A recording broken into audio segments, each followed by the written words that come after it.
नमस्कार, स्वागत है आप सबका दिन भर की तमाम बड़ी और अहम खबरों के साथ। मैं हूं कवींद्र। शुरुआत हेडलाइन से। मसूद अजहर समेत 4 आतंकियों की गिरफ्तारी का आदेश। पठानकोट मामले में एनआईए अदालत ने जारी किया वारंट। विपक्ष ने उठाए केंद्र की नीतियों पर सवाल।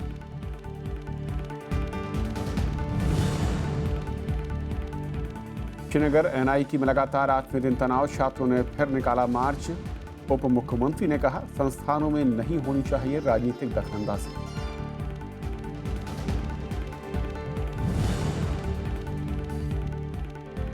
शनि शिंगणापुर में टूटी 400 साल पुरानी परंपरा। महिलाओं ने चढ़ाया शनि प्रतिमा पर जल।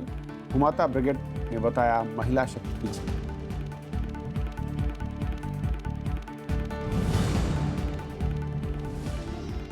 सूखे और गर्मी की चपेट में 9 से ज्यादा राज्य, तेलंगाना और आंध्र में 100 से ज्यादा लोगों की मौत। प्रधानमंत्री ने कहा, स्थायी समाधान खोजने की जरूरत।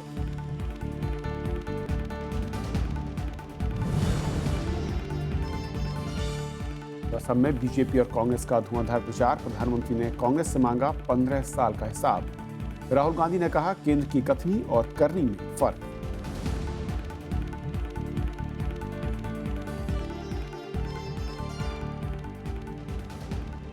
आइए देखते हैं पहली खबर।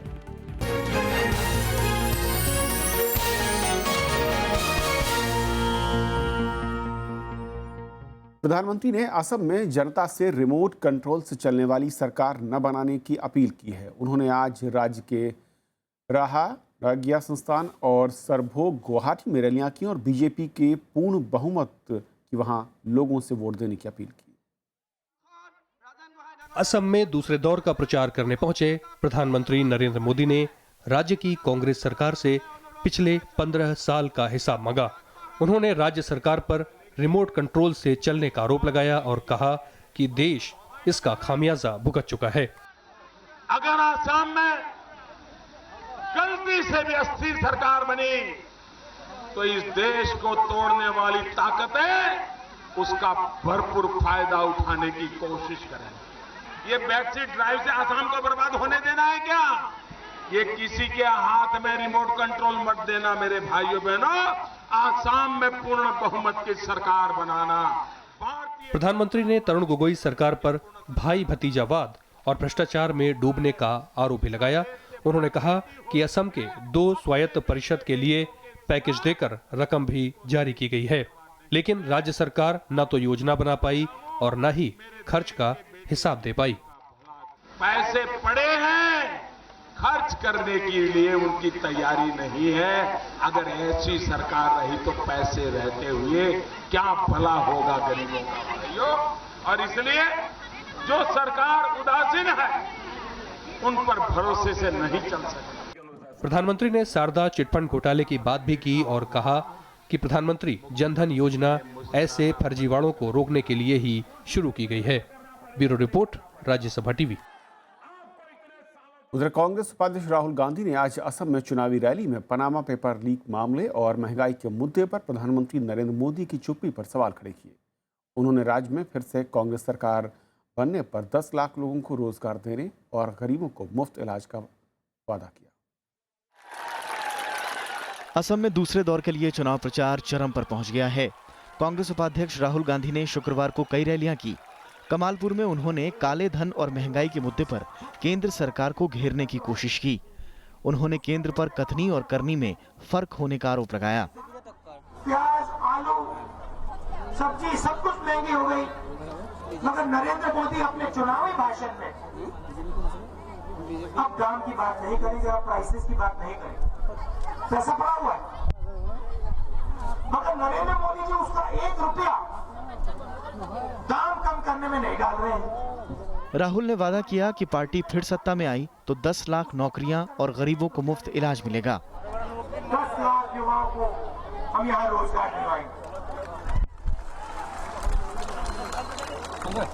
जो भी सरकारी पोस्ट खाली है उन सबको कांग्रेस पार्टी भरेगी, पूरा भरेगी। राहुल गांधी ने दावा किया कि 15 साल में कांग्रेस के शासन में असम का काफी विकास हुआ है। इसकी बड़ी वजह शांति का माहौल है। असम में दूसरे दौर में 11 अप्रैल को 61 विधानसभा सीटों पर मतदान होना है। Bureau report, Rajya Sabha TV. और असम में चुनावी राजनीति और चुनाव प्रचार पर बातचीत करने के लिए कल्याण बरुआ हमारे साथ हैं, चीफ ऑफ ब्यूरो हैं असम ट्रिब्यून से। कल्याण, स्वागत है आपका।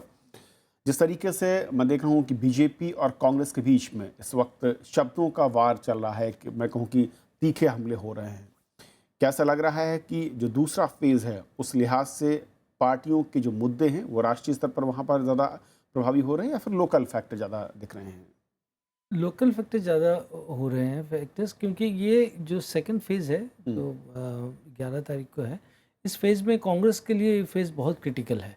जैसे फर्स्ट फेज़ बीजेपी के लिए बहुत क्रिटिकल था, कांग्रेस के लिए दूसरा फेज़ बहुत क्रिटिकल है, क्योंकि ये सारा minority belt, majority of the seats minority belt में है और इसमें डायरेक्ट कॉन्टेस्ट है बहुत से सीटों में कांग्रेस और AUDF के बीच। उसमें कुछ सीटें हैं जिसमें बीजेपी, जैसे गुवाहाटी के आसपास 4 सीट हैं वो बीजेपी का उसमें है। फिर उन बीजेपी के अलायंस पार्टनर्स के काफ़ी इन्फ्लुएंस है इसमें, जैसे BPF है कंटेस्ट में, AGP है और राभा है और टिवा सीट्स हैं जो इसमें अलायंस पार्टनर के ज़्यादा स्टेक हैं जैसे बल्कि बीजेपी से। लेकिन जैसे माहौल बन रहा है वो लोकल फैक्टर्स, अभी पॉलिटिशियंस के जैसे प्राइम मिनिस्टर के भी भाषण थे, राहुल गांधी ने बोला कि लोकल जो, जैसे बीजेपी ने बहुत सारे पॉपुलिस्ट मेजर्स अनाउंस कर दिए। जैसे उन्होंने कहा कि हम अगर पावर में आए तो हर एक कॉलेज स्टूडेंट, लड़की कॉलेज स्टूडेंट को एक स्कूटी दे देंगे और खाने पीने के जो सामान है उनका दाम कम कर देंगे, 2 रुपए चावल देंगे, वो सब वगैरह। फिर अनएम्प्लॉयमेंट प्रॉब्लम सॉल्व कर देंगे। फिर राहुल गांधी ने भी कहा कि हम 10,000 यहाँ।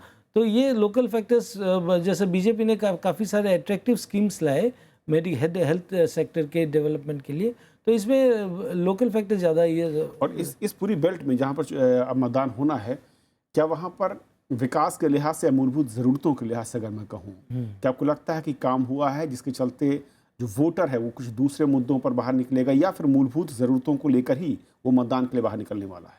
नहीं, देखिए, मूलभूत, जैसे आपने कहा, वो मूलभूत इश्यूज़ पे ही आएंगे, क्योंकि कांग्रेस के लिए एक बड़ा प्रॉब्लम ये हो रहा है क्योंकि 15 साल का एंटी इनकम्बेंसी फैक्टर जो है उनको बहुत ज़्यादा भारी पड़ रहा है, अब देखने में आ रहा है। जैसे फर्स्ट फेज में कुछ इम्पैक्ट था अपर असम में देखा गया था टी बेल्ट में, लेकिन इस माइनॉरिटी बेल्ट में ये जो एरियाज़ हैं बहुत ही पॉवर्टी रिडन है और बहुत ही पिछले इलाके हैं जिसमें कुछ खास काम नहीं हुए। प्लस इसमें फ्लड और इरोशन का जो ईयरली हमारा प्रॉब्लम हो, इसमें बहुत ज़्यादा इम्पैक्ट है। इसीलिए इस फेज़ में कांग्रेस को थोड़ा लोगों को समझाना थोड़ा भारी पड़ सकता है। और बीजेपी, क्योंकि इससे पहले वाले फेज़ में उसने जो मैं कहूँ कि घुसपैठ का मसला है और इस तरह के मसलों को ज़्यादा उसने हवा दी थी, बॉर्डर की बात कर रही थी, लेकिन इस दूसरे बेल्ट में यानी कि दूसरे फेज़ में जब इस बार चुनाव वोटिंग है, वहाँ पर उसका फोकस कांग्रेस पर ज़्यादा हमला है, स्थानीय मुद्दों को लेकर ज़्यादा हमला है। तो मुश्किल बीजेपी के लिए क्या है इस फेज़ में और आसान क्या है उसके लिए? मुश्किल है इन्फिल्ट्रेशन। इस इशू इस सेकंड फेज में भी एक इशू है, क्योंकि जैसे धुबरी ऐसे कई जगह है वो जो बांग्लादेश के साथ उनका बॉर्डर है और वहाँ मुस्लिम माइनॉरिटीज़ बहुत ज़्यादा है जो AUDF के ज़्यादा से ज़्यादा सपोर्टर्स हैं। तो बीजेपी के लिए इन वोटरों को उनके पास लाना काफ़ी मुश्किल होगा। हालांकि देखा ये गया है कि ये मुस्लिम वोटर्स अब कांग्रेस के तरफ कुछ मुड़ रहे हैं क्योंकि वो बीजेपी को टफ फाइट देने वाले। एडवांटेज ये रहेगा इन सीटों में कि क्योंकि अलायंस पार्टनर्स जो हैं, जैसे AGP अपने अपने सीटों में उनके काफ़ी सपोर्ट, इन्फ्लुएंस ऑफ सपोर्ट है। तो अगर कास्ट हिंदू वोट इनके साथ आ जाए, प्लस AGP के कुछ माइनॉरिटी सपोर्ट है, अगर माइनॉरिटी सपोर्ट और कास्ट हिंदू सपोर्ट आ जाए तो हो सकता है कि AGP जो अलायंस पार्टनर है, जैसे BPF के 10 सीट है, पिछली बार 10 सीट थी और ये BPF एरिया में इलेक्शन है, BTAD एरिया में। इस एरिया में इन्होंने जो बीजेपी के साथ अलायंस करने के बाद जो नॉन बोरो वोट है, वो नॉन बोरो वोट भी वो अपने पास लाने की कोशिश कर रहे हैं। पोलराइजेशन जो है हाँ, पोलराइजेशन इस तरफ से, जैसे लोकसभा इलेक्शन में देखा गया था कि BPF कोकराझार सिटी हार गई थी लोकसभा, तो इस बार इन्होंने बीजेपी के साथ अलायंस करके जो नॉन बोरो कास्ट हिंदू वोट है, नॉन बोरो जैसे हिंदू बंगाली वैसे कभी BPF को सपोर्ट नहीं करेंगे। हाँ, लेकिन बीजेपी के आने से कैंपेनिंग में भी देखा गया है कि वो ज़्यादातर उनके तरफ फोकस किए। अगर इनके पास वोट आ जाते तो अलायंस पार्टनर के पास आ जाते तो बीजेपी के अलायंस स्ट्रांग हो जाएंगे और सीट इनको ज़्यादा आएगा। यानी कि सहयोगी दलों पर निगाहें होंगी इस फेज में बीजेपी की नज़र में। बहुत शुक्रिया कल्याण आपका इस चर्चा में शामिल होने के लिए। और ये थी पहली खबर।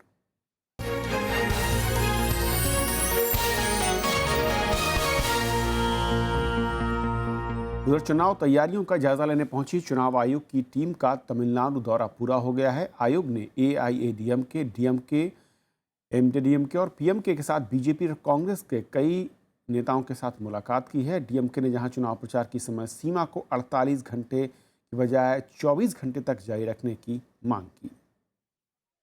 There would be model polling stations, there would be all women polling stations, there would be separate polling stations for persons with disabilities.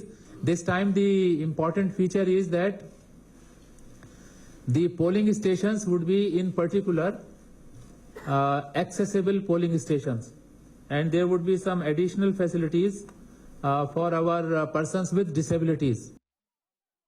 और फिलहाल एक ब्रेक लेंगे। ब्रेक के उस पार दिन भर की दूसरी बड़ी खबर।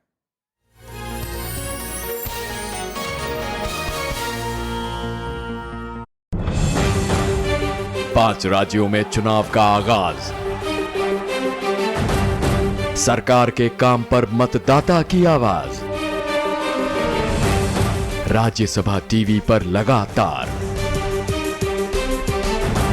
पल पल की खबर, हर खबर का असर, भरोसेमंद चेहरे, शानदार विश्लेषण। देखिए लोकतंत्र 2016 सोमवार से शुक्रवार शाम 7:30 पर सिर्फ राज्यसभा टीवी पर। पाकिस्तान के बदलते बोल, पाकिस्तानी उच्चायुक्त का बयान, जांच दल के दौरे में आया रोड़ा, भारत पाकिस्तान शांति वार्ता पर असमंजस। देखिए पहली खबर, शांति प्रक्रिया पर असर, रात 8 बजे।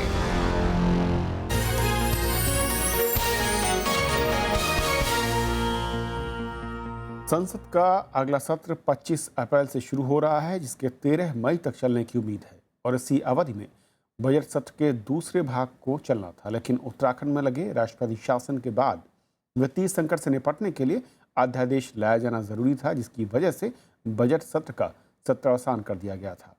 बजट सत्र के पहले हिस्से में सरकार ने कुछ अहम बिल पास कराने में कामयाबी हासिल की। इसीलिए बीजेपी को उम्मीद है कि अगले सत्र में भी वो GST समेत कई जरूरी विधेयकों को पास करा सकती है।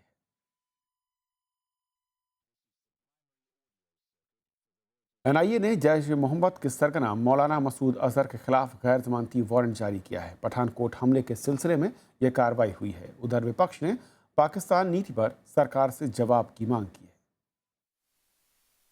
केंद्रीय गृह मंत्री राजनाथ सिंह ने शुक्रवार को राष्ट्रीय सुरक्षा सलाहकार अजीत डोभाल समेत वरिष्ठ अधिकारियों के साथ बैठक की। बैठक के बाद NIA कोर्ट ने पठानकोट हमले में 4 आरोपियों के खिलाफ गैर जमानती वारंट जारी किया। इसमें जैश ए मोहम्मद का सरगना मौलाना मसूद अजहर भी शामिल है। जैश ए मोहम्मद को ही इस हमले का सूत्रधार माना जाता है।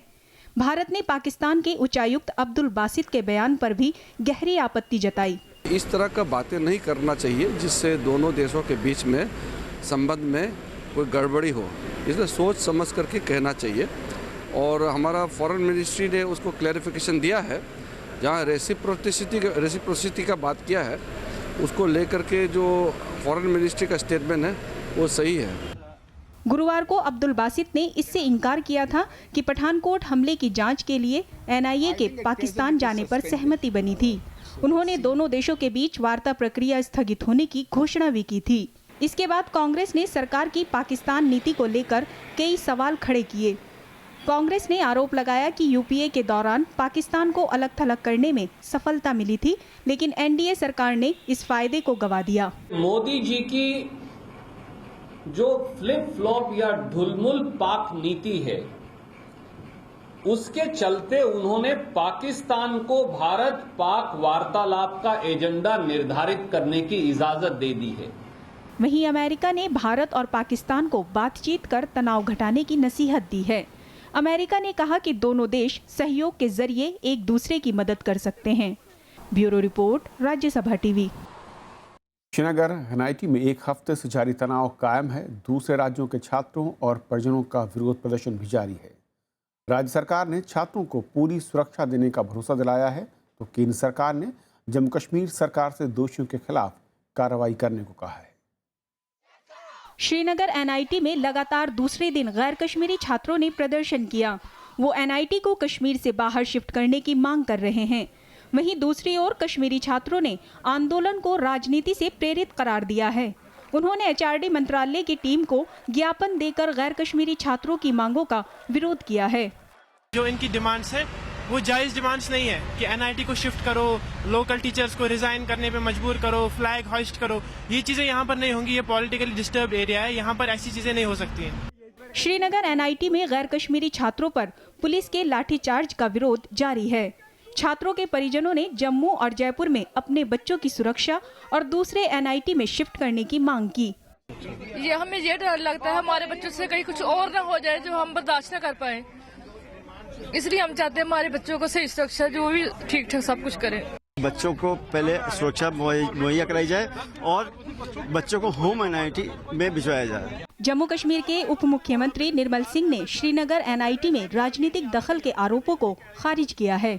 साथ ही उन्होंने छात्रों को पूरी सुरक्षा देने का वादा किया। एनआईटी एक इंस्टीट्यूशन है और भारतीय जनता पार्टी का मानना है, हमारा मानना है कि कोई भी पॉलिटिकल वहां पर इंटरफेरेंस नहीं होनी चाहिए। जो शैक्षणिक जो उनकी सुरक्षा की बात कर रहे हैं उसकी तरफ एचआरडी पूरा ध्यान दे रही है और उनकी टीम वहां पर बैठी हुई है। यहाँ तक तो उनकी सुरक्षा की बात है, जो बाहर से जो हमारे स्टूडेंट्स हैं जम्मू कश्मीर में, वो हमारी जिम्मेवारी, मेरी जिम्मेवारी है। केंद्र सरकार का कहना है कि जम्मू कश्मीर सरकार को दोषियों के खिलाफ कड़ी कार्रवाई करनी चाहिए। No, as far as NIT is concerned, we have been given to understand by the state government that it would take to task all those who've been responsible for having caused violence against students, which we believe was unwarranted. An inquiry, I believe, has been instituted, and they would submit the report and fix the responsibility. Jammu Kashmir सरकार ने गुरुवार को इस मामले की जांच के आदेश दे दिए हैं और एक सदस्यीय जांच कमेटी 15 दिन में रिपोर्ट देगी। 31 मार्च को भारत वेस्टइंडीज के मैच के बाद श्रीनगर एनआईटी में कश्मीर और दूसरे राज्य के छात्रों के बीच झड़प हो गई थी। मंगलवार को विरोध कर रहे गैर कश्मीरी छात्रों पर पुलिस ने लाठीचार्ज किया था। पुलिस ने इस मामले में अज्ञात लोगों के खिलाफ 2 केस दर्ज किए हैं। Bureau report, Rajya Sabha TV.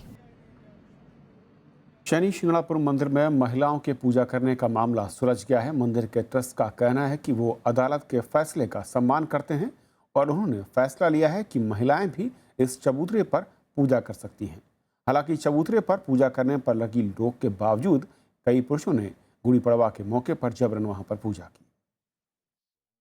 बीते साल 28 नवंबर से शुरू हुआ विवाद आखिरकार अपने मुकाम तक पहुंच गया। शनि शिंगणापुर मंदिर के 400 साल के इतिहास में पहली बार महिलाओं को आधिकारिक तौर पर शनि प्रतिमा की पूजा करने की इजाजत मिल गई। आज एक ऐतिहासिक दिन है हर एक महिला के लिए, क्योंकि ये संघर्ष कोई राजनीति या कोई धर्म के आधार पे नहीं था। ये संघर्ष था तो जेंडर इक्वालिटी और जेंडर डिस्क्रिमिनेशन को लेके। इससे पहले चबूतरे पर पूजा पर लगी रोक के बावजूद शुक्रवार को बड़ी संख्या में पुरुष श्रद्धालु मंदिर के गर्भगृह में प्रवेश कर गए और उन्होंने चबूतरे पर जल भी चढ़ाया।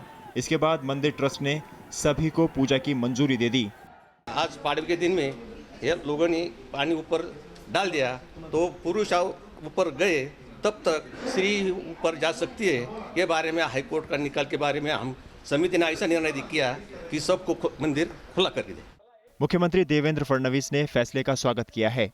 आम्हाला जर 21व्या शतकामध्ये प्रगती करायची असेल तर अशा प्रकारचे भेदभाव हे संपवावे लागतील आणि ते समाजाने संपवावे लागतील। कायद्याने तर ते संपतील, पण कायद्यापेक्षा जोपर्यंत ते मनातनं निघत नाही ते मनातनं काढावे लागतील आणि ते काढावे अशा प्रकारची माझी सगळ्यांना सूचना आहे। पुरानी मान्यताओं के मुताबिक महिलाएं शनि देव की मूर्ति को ना तो छू सकती हैं और ना ही तेल चढ़ा सकती हैं। विवाद तब शुरू हुआ जब पिछले साल एक महिला शनि चबूतरे पर पहुंच गई, जिसके बाद ट्रस्ट ने मंदिर का शुद्धिकरण कराया। इस मामले को एक तरफ भूमाता ब्रिगेड ने उठाया, वहीं हाई कोर्ट में भी याचिका दाखिल की गई। 1 अप्रैल को बॉम्बे हाई कोर्ट ने कहा कि पूजा स्थलों पर जाना महिलाओं का अधिकार है और सरकार को इसकी रक्षा करनी चाहिए। Bureau report, Rajya Sabha TV.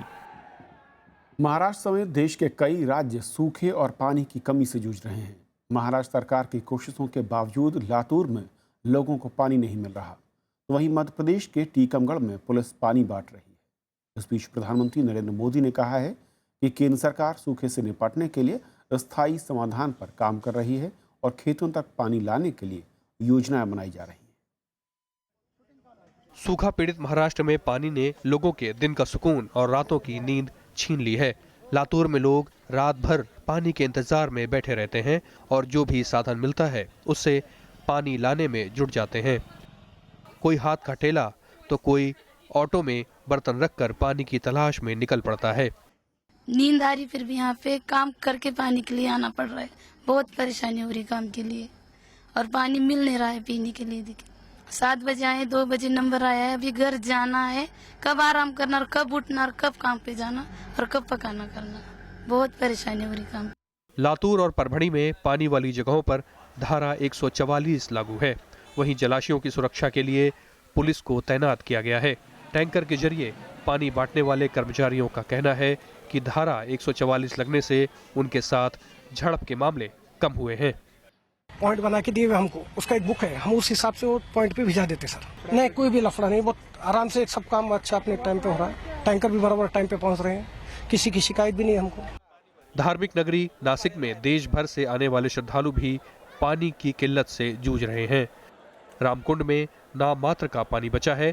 पवित्र स्नान की इच्छा रखने वाले श्रद्धालु यहाँ की हालत देखकर काफी निराश हैं।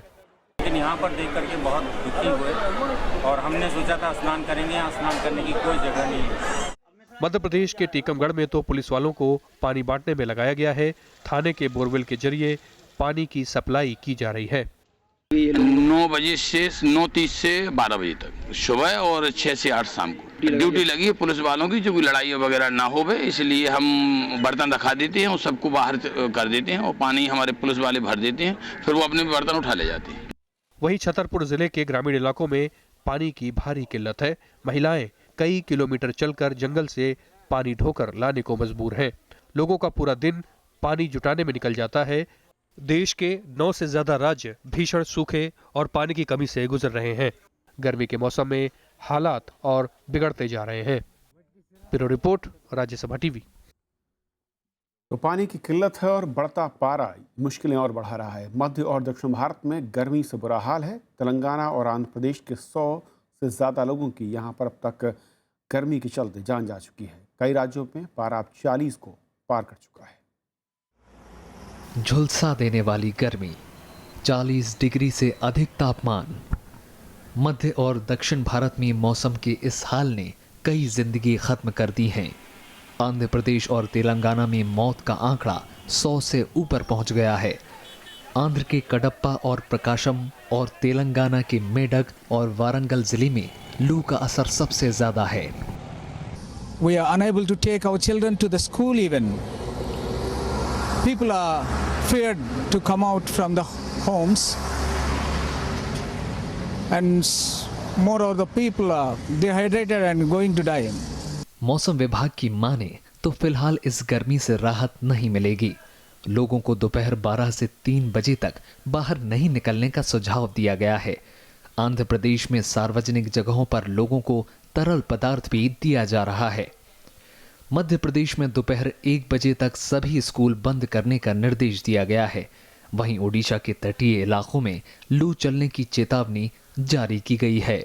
उधर पश्चिम बंगाल और झारखंड में भी पिछले 2 दिनों में तापमान में 2 से 3 डिग्री की बढ़ोतरी हुई है। Bureau report, Rajya Sabha TV. तो इस बुलेटिन में भी इतना ही।